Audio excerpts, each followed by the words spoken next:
A DIY divorce sounds pretty simple online. You can download forms and watch videos, and you can read articles and blogs, and you can use online state-approved forms. You can use divorce platforms that you pay for, and you can fill out paperwork from your kitchen table. And for some families, a self-managed divorce process can absolutely work. But there's a very important distinction between reducing unnecessary legal involvement and entering divorce without understanding your rights, responsibilities, financial risks, parenting implications, and the long-term consequences of navigating divorce. Welcome to the Restorative Divorce Podcast. I'm Erin Birt, family law attorney, mediator, certified alcohol and drug counselor, and the creator of the kitchen table divorce and restorative divorce approaches. For more than 20 years, I've worked with families navigating divorce, co-parenting, mediation, conflict resolution, and major family transitions. Earlier in my career, I also handled litigation and guardian ad litem work, which gave me a close look at what happens when divorce becomes highly adversarial and poorly planned. And today, we're talking about one of the biggest misconceptions that surrounds divorce, the myth of the DIY divorce. Now, before we begin, I want to be very clear. I am not fully anti-DIY divorce, but I'm also not fully anti-divorce attorney. And I think the nuance matters because there are absolutely situations where families can reduce legal fees. They can reduce court involvement. They can maintain substantial control over the process, and they can still reach legally sound agreements.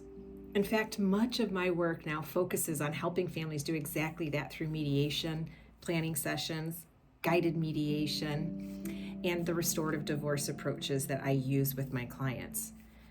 But I've also seen situations where people attempted a completely DIY divorce without understanding the legal, financial, parenting, or procedural implications of their decisions.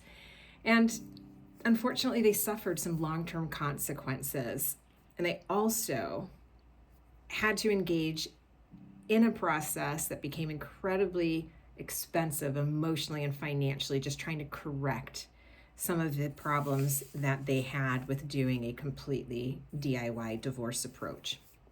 So let's start with why DIY divorces appeal to so many people. First, I acknowledge it, cost concerns. People hear horror stories about divorce litigation and divorce attorneys and how it costs tens of thousands of dollars. And unfortunately, sometimes those stories are true.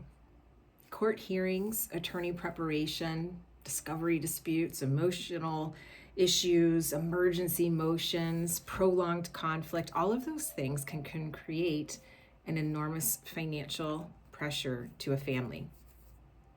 Second, I understand people want to avoid court. A lot of times, divorce court's the first time anybody has had any interaction with the court system. And I know many parents feel intimidated by the divorce court and legal system.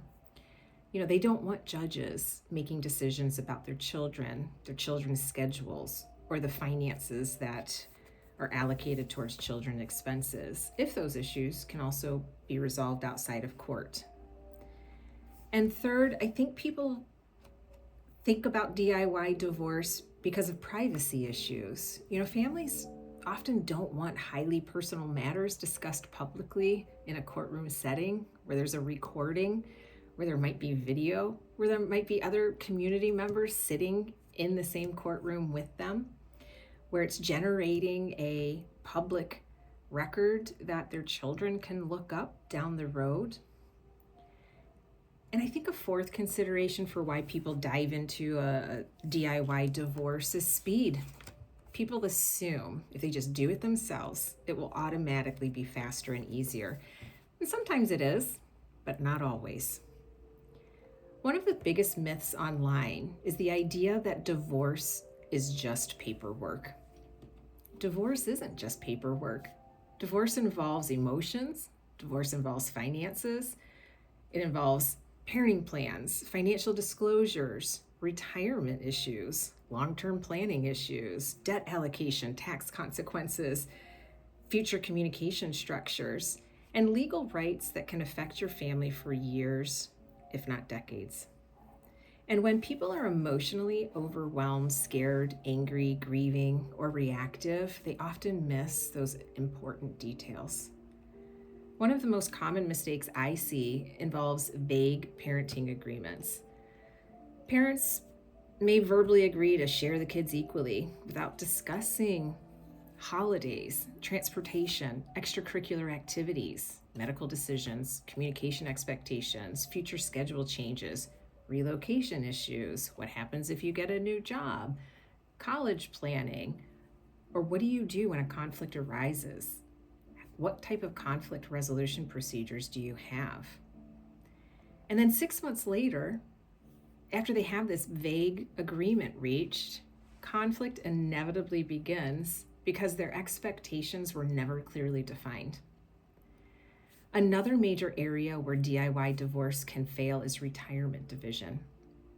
I once worked with a client who almost signed a vague agreement prepared without meaningful legal review. Nobody looked at this. She thought she got guidance from a well-meaning financial professional, and the agreement would have denied a substantial share of retirement benefits that the person was legally entitled to receive. And after investigating the situation further, we uncovered hidden financial information and prevented a settlement that could have permanently damaged that person's long-term financial security. And situations like this are not rare.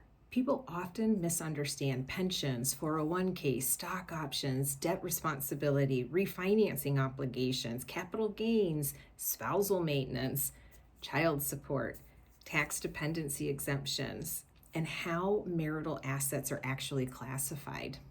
There's nothing simple or straightforward about a divorce. Another issue is emotional decision making. I've seen parents agree to terms out of guilt, out of fear, out of exhaustion, pressure from other family members, or just simply wanting the divorce to be over with. Then later they realize, this agreement's not workable. And modifying agreements later is often far more difficult and expensive than getting guidance and advice earlier. So now this doesn't mean that every family needs a full-scale litigation experience, but there's middle ground that many people do not realize exists. This is where education-based support becomes incredibly valuable. Sometimes couples simply need a planning session with an attorney, legal education, document review, mediation support, guidance organizing their financial information, parenting plan assistance, or something called limited scope representation, where maybe you just have an attorney that you hire for a couple of hours to consult with or to review your documents or prepare your documents. One of the real life experiences that I share in the Kitchen Table Divorce book that I wrote involves a mother with limited income who she just simply couldn't afford my services. I'll be quite frank about it. She couldn't afford traditional full legal representation. And she handled much of the process herself from her kitchen table. She worked through financial disclosures and gathering information. She prepared communication protocols and structure. She actually went to court appearances because she filed as a self-represented party. And in some counties, there's courtrooms that handle self-represented cases. So there's a judge that can help guide you. They can't give you legal advice, but they help guide you through the court system. And she was very organized and intentional about handling matters at her kitchen table. But she also received targeted legal guidance from me in document preparation to ensure that the agreement that she came up with her spouse protected her and her children and was fair to her spouse. And that's an example of smart support. She didn't need over lawyering. She didn't need under protecting, meaning She didn't get enough resources to know if this protected her and her child. She got just the right level of guidance for her situation. And that's why a planning session is so important. Any attorney that just takes a phone call and says, here's my retainer, here's my hourly fee, let's just get started. They don't know you, they don't know your circumstances, they don't know your finances, and they are just applying a standard for every divorce that they handle to that caller. I do planning sessions not to just give you something else to pay for, but it gives me insight into what's going on. Who are you? Describe your children, describe your financial picture. Maybe you don't know a lot about your finances, and so you'll need a bit more guidance. Maybe you don't know about everything that has to go into this mythical parenting plan that you've heard about. And I, as your attorney or mediator, I don't know all of that just in a brief phone call. So in order to not over-lawyer, in order to not underserve, a planning session helps set the table for what legal services, or if you're going mediation with your spouse, what mediation services you need. And you can then prepare financially, prepare emotionally. Another client came to our firm overwhelmed after endlessly researching divorce online and asking her friends and family for advice. She found that the more research she did, the more anxiety she had.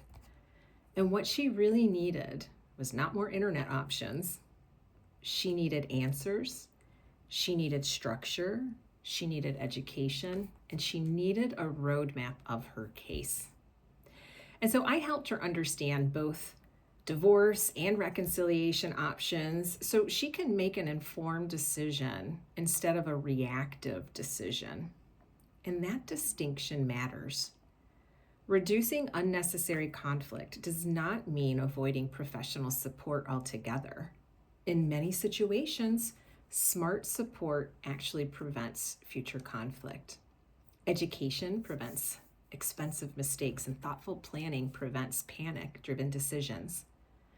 And your structured discussions with me as an attorney or with your financial divorce professional can prevent confusion and resentment later.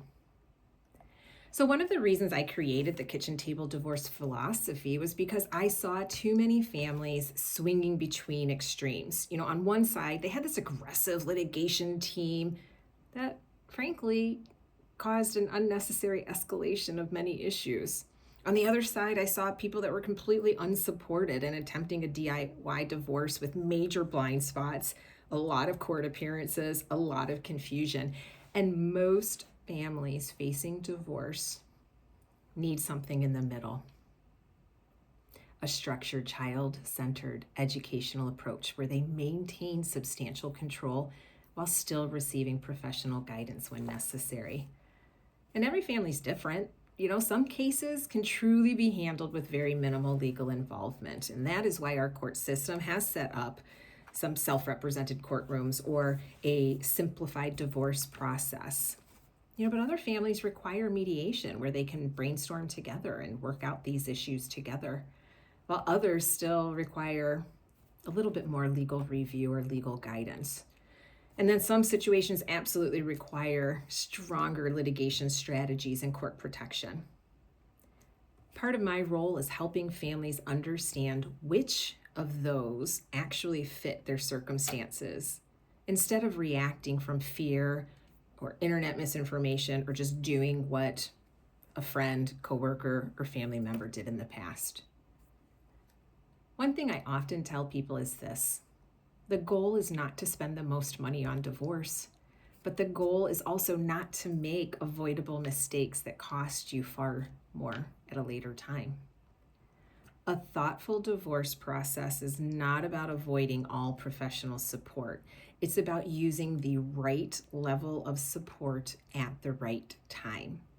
And how do you know what your right level of support is? That is having a meeting with an experienced divorce attorney that will assess your situation, inform you appropriately, and not over lawyer or over litigate your case. If you're listening to this episode while considering divorce, mediation, co-parenting planning, or out-of-court divorce options, I encourage you to slow down long enough to understand your choices before making major legal or financial decisions. Thank you for joining me for episode 3 of season 4 of the Restorative Divorce Podcast. In our next episode, we'll discuss one of the most emotionally difficult parts of divorce, how fear and emotional flooding affect decision-making, and how calmer structure can help in family transitions. So to learn more about the kitchen table divorce and our services or planning sessions, you can visit birtlaw.com. And if this episode was helpful, please subscribe, share it with someone who may benefit from it, and leave a review to help more families discover healthier pathways through divorce. And if you'd like to explore the Kitchen Table Divorce book, you can find it on Amazon, or you can purchase it directly from our firm by visiting birtlaw.com.